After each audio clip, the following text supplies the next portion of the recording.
راية نقوشها تاريخ كامل مقطر كما يقطر ماء الورد. ليست كرايات اليوم قماشا من لونين أو ثلاثة ونسر أو نجمة تقدر الببغاء على رسم مثلها، بل ذات نقش مركب كالفلسفة، عفوي كالعشق في التوقيت الخطأ، يصعب حتى على من أبدعه أن يكرره. ما صنعها صانعها إلا ليطرب أولا، وما سلمها من يده إلا وأحس فراقا. هذه الراية المحفوظة اليوم في دير سانتا ماريا لا ريال دي لاس هويلغاس قرب مدينة بورغوس في إسبانيا هي على أغلب الظن راية أمير المؤمنين الناصر لدين الله محمد بن يعقوب بن يوسف بن عبد المؤمن الموحدي، حملها معه يوم معركة حصن العقاب بالأندلس عام 1212 للميلاد. سار معه فيما يقال 300,000 مقاتل، ولاقاهم 200,000 مع ملوك قشتالة وأراغون وليون ونافارا والبرتغال. انهزم الناصر وسلب خصومه الراية، فبقيت في قشتالة التي صار اسمها إسبانيا تحمل في العروض العسكرية التي تحتفل بذكرى المعركة.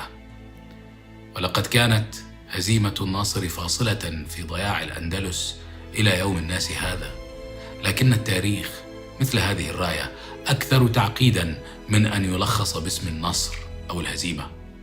كانت الأندلس في عام 1212 لنا بقدر ما كانت مصر لنا في العام نفسه، فقد كان للعرب وللأمازيغ في الأندلس 5 قرون حينها، كما كان للعرب في مصر 5 قرون، بل لقد كانت الأندلس كلها عربية آنذاك بقدر ما أن غرناطة إسبانية اليوم، فإن للإسبان فيها يا للمفارقة 5 قرون. بدأت الهزيمة كما هي عاداتها أو ربما عادتنا من خلل في لحظة النصر، فقد كان أبو الناصر المهزوم هذا الخليفة المنصور يعقوب قد اجتاح ألفونسو الثامن ملك قشتالة قبل هذه الوقعة ب17 سنة، أي في سنة 1195 للميلاد. فعلى ذلك عند حصن الأرك دفاعا عن الأندلس كان المنصور وقتها ملهما وملهما، جاء من المغرب حافظا حكمة أسلافه أن أهل مكة أدرى بشعابها، فسلم جيشه لقادة أندلسيين يعرفون البلاد حجرا وبشرا وأكرم الناس، فإن كانت الحرب تخاض بهم فلا بد أن يشعروا بأنها تخاض لهم. ونادى مناديه في صف الجند قبل الاشتباك يقول: لكم أمير المؤمنين اغفروا له، فإن هذا موضع الغفران، وتغافروا فيما بينكم وطيبوا نفوسكم وأخلصوا لله نياتكم. فبكوا ثم استقتلوا، فاستشهد أمير الأندلسيين عبد الله بن صناديد، وظن العدو أنه الخليفة ليفاجئه المنصور وينزل الميدان بنفسه جارا معه كتائب كان أخفاها وراء التلال، فولى ألفونسو الأدبار.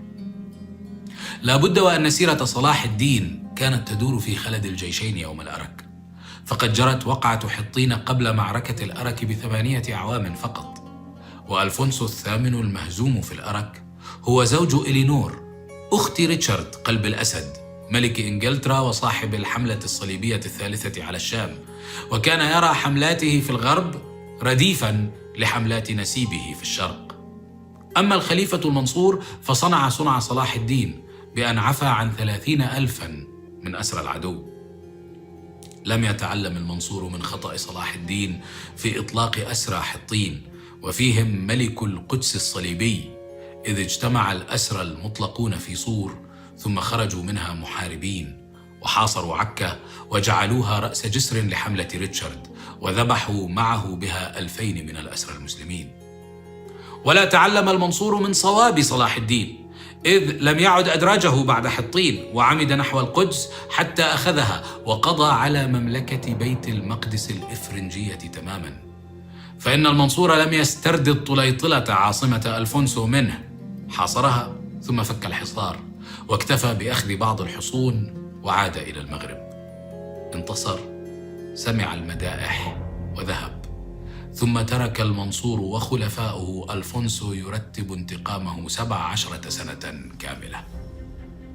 نحن الآن في عام 1212 للميلاد، في واد يشرف عليه حصن أموي يدعى العقاب، وألفونسو وحلفاؤه من فرنسا وإيطاليا والبرتغال وفرسان الهيكل مصطفون فيما بين 150,000 و200,000 مقاتل، وأمامهم الخليفة الناصر بن المنصور صاحب الراية المؤلمة الجمال في 300,000.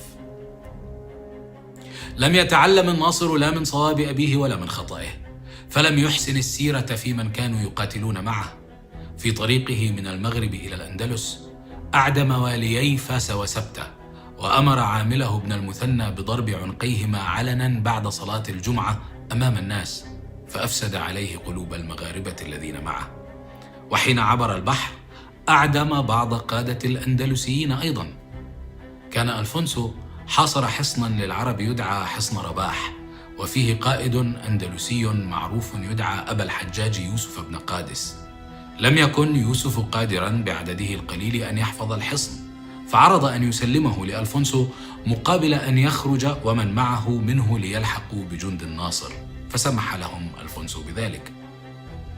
لم يكن ابن قادس هاربا، لكن الناصر اعتبره كذلك وقتله، فأفسد عليه قلوب الأندلسيين. فلما ابتدأت المعركة عاقبه جنوده بأن انكسروا عند أول صدمة مع الإفرنج. يقول صاحب البيان المغرب في اختصار أخبار ملوك الأندلس والمغرب: التقى الجمعان في الموضع المعروف بالعقاب، فكان الظهور أولا للمسلمين، على أن الموحدين لم يجدوا في تلك الغزوة ولا نصحوا فيها لأجل نكبة أميرهم الناصر لأشياخهم وقتله واستئصاله لهم على يد المفوض ذلك إليه ابن المثنى. فلما ورد على أثفنش يعني ألفونسو البرشلوني يعني ملك أراغون أخزاهم الله تعالى ب3,000 فارس، ولت جموع المسلمين فمشت الهزيمة عليهم، فذكروا أن بعض الناس كان يقول: مدها، قل لابن المثنى يردها، يعنون بذلك صاحب الأشغال الذي نكب أشياخ الموحدين، ولا قوة إلا بالله العلي العظيم. ربما كان الأندلسيون والمغاربة محقين في الغضب من الناصر، ولكنهم بعقابهم هذا له كانوا يعاقبون أنفسهم ويسلمون رقابهم ورقاب أولادهم وأولاد أولادهم لمئات السنين إلى عدوهم.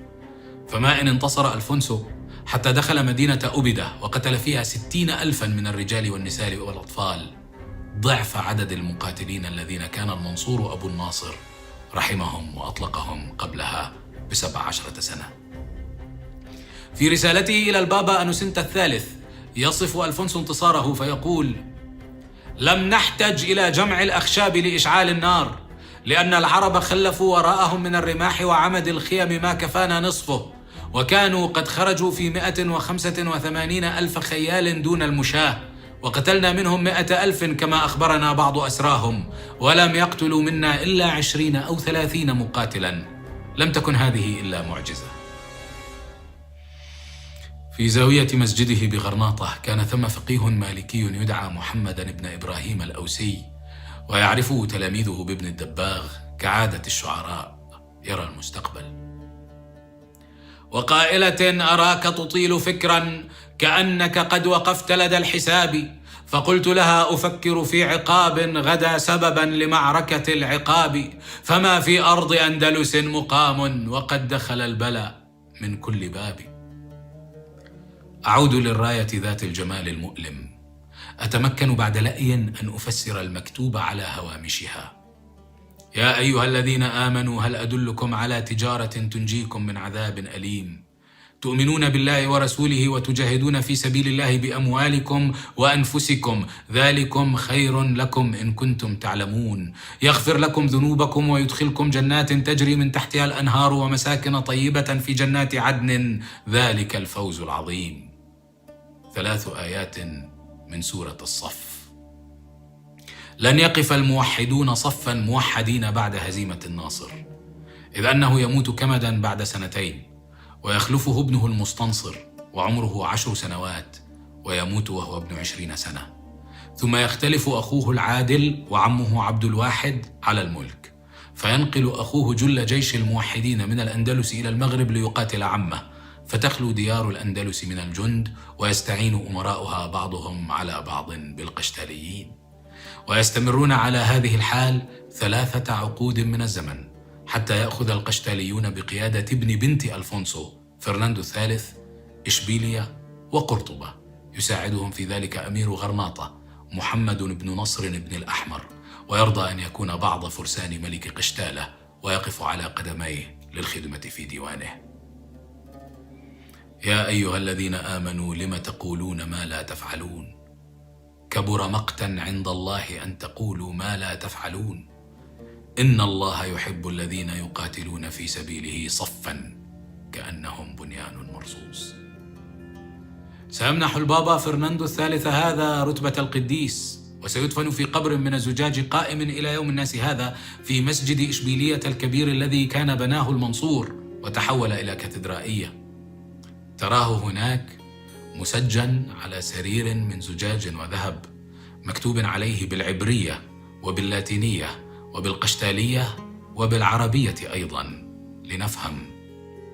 هذا قبر الملك المعظم كونت فرناندو، صاحب قشتالة وطليطلة وليون وقليسية وإشبيلية وقرطبة ومرسية وجيان، رضي الله عنه، الذي استفتح جميع الأندلس.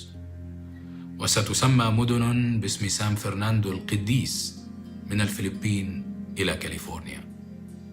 كالعادة أرى الشبه بيننا.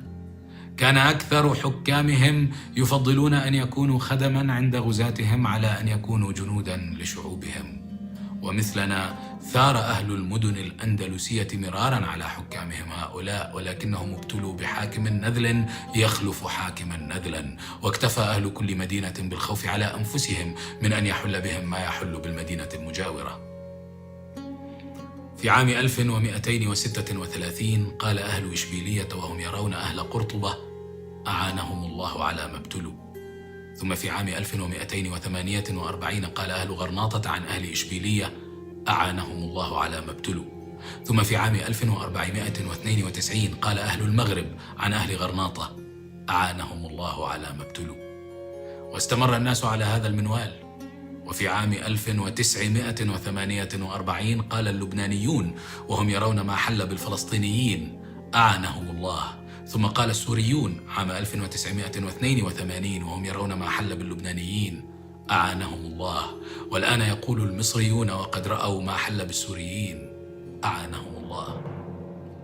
ومغزل التاريخ يدور، وإن كانت الرايات التي ينسجها اليوم أقل جمالا وأشد هزيمة، أو ربما اعتدنا الهزائم فصارت أقل إيلاما، أو ربما افتقدت أحزاننا للجلال، أصبحت مضحكة كتلك النكتة المشهورة عن 10 رجال يمشون صفا، واحد يمشي خلف الآخر، ثم يقعون كلهم تباعا في الحفرة نفسها.